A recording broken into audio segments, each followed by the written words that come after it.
Hey everybody, Prepper Nurse One here. It's weird. I'll get up just so you guys know. I do a lot of reading, and I look at a lot of different things. And there's days that I will wake up, and I have no idea what I'm going to make videos on for that particular day. And then there's other days that I'll wake up, and I'll have like 4 or 5 ideas that I want to talk about. Today's one of those days where I'm like, okay, I want to talk about this. I want to talk about that. I'll do a video about what I'm doing with the chicken coops. There's another video, but it's weird how these things happen. So when I get these epiphany moments and I have a bunch of things in my mind that I want to talk about, I want to make a bunch of videos talking about those things. And one of the things I want to talk about right now, the Supreme Court is hearing the case from the Slacker family. And if you don't know who they are, they were part of the Purdue Big Pharma that started the whole thing with OxyContin. And the Slacker family profited hugely, okay, from the opioid epidemic. The misrepresentation that OxyContin was safe and not addictive.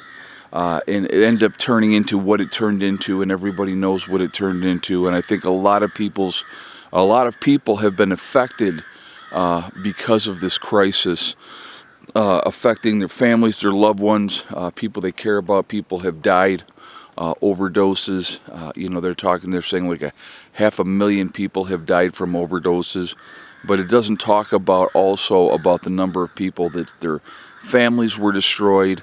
A loved one became addicted to painkillers, and how it affected everyone in the family and those type of things. And so the Slackers had a deal for bankruptcy protection, and the attorney generals of the different states, they all came up with settlement agreements of each state was going to get XYZ amount of money. From the pharmaceutical company itself, but it doesn't cover all the money that was made. So we're going to go back to the Slackers themselves just for a moment here. So the Slackers, trying to do the bankruptcy protection thing, and they have agreed to pay out $6 billion into funds to help for treatment, also to help the people, the families, to settle the myriad of lawsuits against them and stuff like that. The problem that I have personally with this, okay, just before they had agreed to do this settlement type, situation, they had pulled out $11 billion worth of stock from the pharmaceutical company that was making OxyContin, that they were obviously a big part of, okay? So, people go, well, $6 billion, that's a lot of money, and, this is going to really help with treatments and stuff like that. It does not help the people that have died. It does not help the families that were destroyed because of this epidemic, because of this misrepresentation that this was a safe drug, was not addictive, and those type of things. Obviously, they've admitted to that right now, that they admitted in 2 different times that there was a misrepresentation of the drug. But they made a tremendous amount of money off of this. From the OxyContin. OxyContin was introduced in '96, but just ridiculous amounts of money were made from this drug. And for these people to basically, still be able to retain a tremendous amount of wealth gained from the suffering of others, okay? And, is $6 billion a lot of money? Yeah, but there was a lot more made from this. And I saw these different settlements with the different states and the different attorney generals, and I thought, what a slap in the face to the people that actually suffered from this, and the families that suffered from this.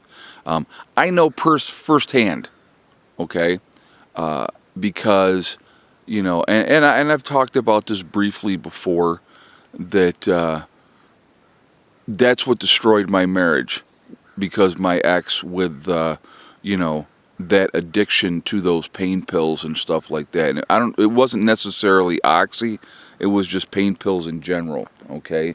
But it's a huge problem in this country, and it destroys families. And when it wasn't just my marriage, but it destroyed the relationship that at the time that my ex had with the children, and it affected them. And that's just a drop in the bucket. That's one story out of how many millions of stories out there, of people that have dealt with this. I'll tell you another story, and this one I know firsthand. A young man, nice kid, great kid actually, had hurt his knee, and so they prescribed him Oxycontin, right? Well, the kid became addicted to the Oxycontin because it's very addictive, right? Which, of course, they didn't tell you that it was very addictive.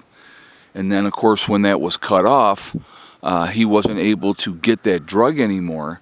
Well, then he went down a slippery slope and down into a spiral for a while, which ended up with him being convicted of a felony.